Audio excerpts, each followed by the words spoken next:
One of the things I love about talking to people that I know and I trust is when I have to talk about something hard and they've been there, they get it. I've had to talk to a best friend of mine about just the transition of two kids moving out and going to college, and sitting with him over sushi or chicken that we usually eat. And he just looks at me and just goes, "It's hard.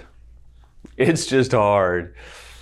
And he comes from a place of just raw truth, and he's never held back, and I don't think ever will.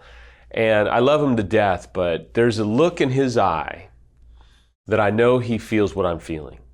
When couples come to our EMS weekend and I do the introductions, I always talk about how this is going to be one of, if not the safest environments they've ever been in. Because when they look into my eyes or our therapist's eyes, nobody's going to wince at their story and go, "Oh my gosh, I've never heard that. That's awful." No, there's a certain way that we look at you that are in crisis and go, "Man, we get it. We understand." That's the thing about infidelity. It's hard. And what we don't understand until we start to go through it, and hopefully videos like this will help and other organizations or whatnot, but there's a point where you just understand, look, if you try and save your marriage, it's going to be hard. If you end up having to separate, it's going to be hard. If you are going to divorce, that sometimes appears as though everything will just be so much easier, but in reality, that's hard too. These are hard things, my friends. There's just no way around it. When I talk to people, I'll tell them, look, even the right decision is going to be hard. And I just want to meet you where you're at today and tell you that, man, I see you. I get it. It's hard no matter what road you're going to take. If you're going to try and get healthy, either for yourself or for your marriage, it's going to be hard. There's just no way around it. We hate hard. I hate hard. As I've gotten older, I just have come to have this somber understanding that it's hard. When we were going through infidelity early on, it was hard. When some things resurfaced years down the road, it was hard. But I mostly want to tell you today to not be afraid of hard. I know that you kind of go, "Man, Samuel, let's be realistic." I'm being realistic. It's hard, any way you look at it. But hard is something that we have to face. And we can't be afraid of hard things. We can't be afraid, we can't be intimidated by hard things. We were at dinner the other night, just Samantha and I and our youngest, and we were kind of talking, and Samantha went on this little kind of tirade of how, look, you don't have to be afraid talking to our youngest. You can be strong, you can be confident. We're not afraid of hard things. And I almost teared up. I was just like, "You're damn right, Samantha. We're not afraid of hard things." And we just kind of had this moment, and then we did this little exercise where we said 3 things that we're thankful for, either for that week or that day. And it was just such a wonderful moment. And I want to encourage you to not be intimidated by hard things today. Hard things help make us the man or woman that we so desperately want to be. Even if we're enveloped by so much pain, we've kind of lost sight of who we even are and who we much less want to be, right? We can be so full of pain, so full of heartache, so full of depression that we kind of go, "I don't even know who I am." So Sam, for you to kind of try and tell me that there's a person that you think that I can become, that's so hard to believe. I get it. I've been there. Man, I completely understand. But going through hard times and doing hard things is going to help you become a person that you're proud of, that you love, that you can hold your head high, unfaithful or betrayed, and say, "Look, I've done the hard things."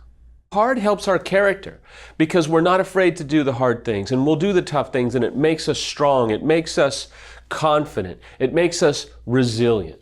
It makes us men or women that are willing to stand our ground and do hard things because we know that on the other side of it is a much better us. We don't know about the relationship, but we know that if we don't do the hard things, we're going to miss that opportunity for growth. If you don't do the hard things, you wind up in situations like us unfaithful create because we're unwilling to have hard conversations or make hard decisions. And so we run from the hard and we go to the easy, and our whole life becomes chaotic.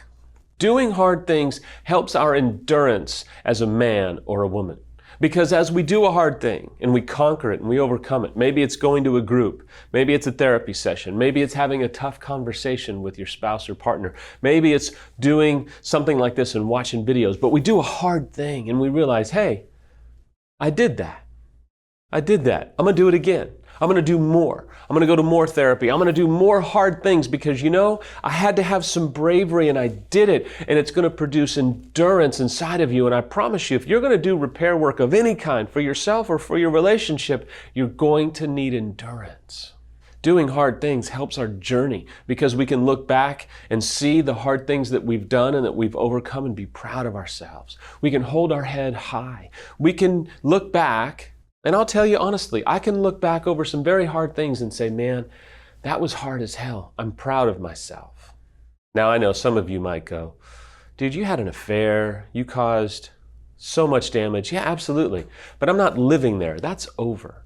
And I will forever be sad and I will forever hate what I've done. But I'm not living there anymore. I can look back at my recovery work and my repair work, which I've spoken about in other videos, and say, look, I've done hard things.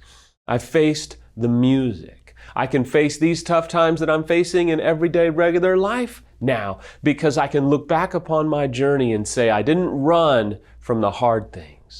Doing hard things helps us in our own story because as we get to tell our story to other people, they find bravery, they find courage, they find the will to do it because they can look at maybe someone even like me and go, whew, if he can do it, what a train wreck I was. If Samantha can forgive me, what a complete disaster, wrecking ball I was. Man, maybe your spouse can forgive you.